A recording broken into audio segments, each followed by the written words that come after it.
శుభమస్తు. శ్రీరామ జయం. శివారాధన చెయ్యాలి అంటే ఎలా? దేవతలందరూ కూడా శివారాధన చేస్తారు కదా.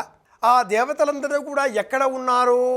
ఈ దేహంలోనే ఉన్నారు.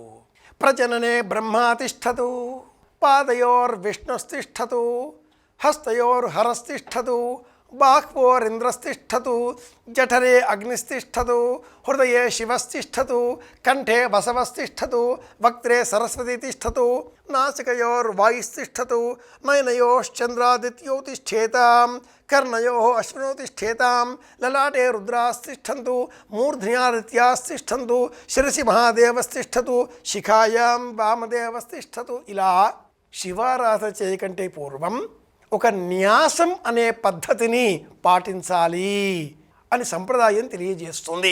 ఈ న్యాసానికే మహాన్యాసం అని పేరు. మహన్యాసం అని అనాలి. ఈ మహన్యాసములో గొప్పనైనటువంటి న్యాసములో న్యాసము అనగా ఉంచుట అని అర్థం. న్యసించుట, న్యాసము ఉంచుట. ఏమిటి?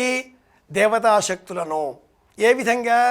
ముందుగా పంచాంగ రౌద్రీకరణము, 5 వైపులా ఉండే శివశక్తులను స్మరించడం, అనంతరం ధ్యానం చేయడం, అనంతరం పాదముల నుంచి కేశముల వరకు, కేశముల నుంచి పాదముల వరకు ఉండే 24 విభాగములలో ప్రతి అంగములో కూడా రుద్రుడిని ఆహ్వానింపజేసుకోవడం, రుద్రతత్వాన్ని మనదిగా మార్చుకోవడం, అనంతరం హంసగాయత్రి అనే మహామంత్రాన్ని జపం చేయడం.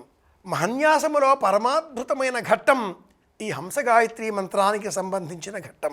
హంస హంస పరమహంసోహం హంసోహం హంస హంస హంసాయ విద్మహే పరమహంసాయ ధీమహి. ఏమిటి హంసగాయత్రి? హంస అంటే ప్రాణము అని అర్థం. పరమతత్వాన్ని దైవస్వరూపంగా వివేచన చేసే సమయంలో సమస్త వేదాంత ధర్మశాస్త్రాలన్నీ కూడా ఆ సత్యాన్ని సోహం అన్న పేరిట మనకు తెలియజేస్తూ ఉంటాయి. ఇది ఉపనిషద్ మహావాక్యం. సోహం, దాన్ని సోహం సోహం సోహం సోహం సోహం అంటూ ఉంటే హంస హంస హంస అని వస్తుంది. హంసలు వియన్మండలంలో ప్రయాణించేవి, మానస సరోవరంలో విహరించేవి, ప్రాణానికి ప్రతీకగా ఉండేవి. ఆ హంస ఈ ప్రాణశక్తి కనుక ఏదైనా అనివార్య కారణాల చేత ఈ దేహం శిథిలమైపోతే, ఈ దేహంలో ఉండే ప్రాణం ఇక్కడ ఉండలేక వెళ్ళిపోతే ఆ వెళ్ళిపోయిన ఆ ప్రాణానికే హంస వెళ్ళిపోయింది అనేవారు ప్రాచీనులు. హంస ప్రాణానికి ప్రతీక. ఇక్కడ హంస గాయత్రి పరమేశ్వరునే ప్రాణస్వరూపంగా గుర్తించిన మనం జపం చేసే విధానం.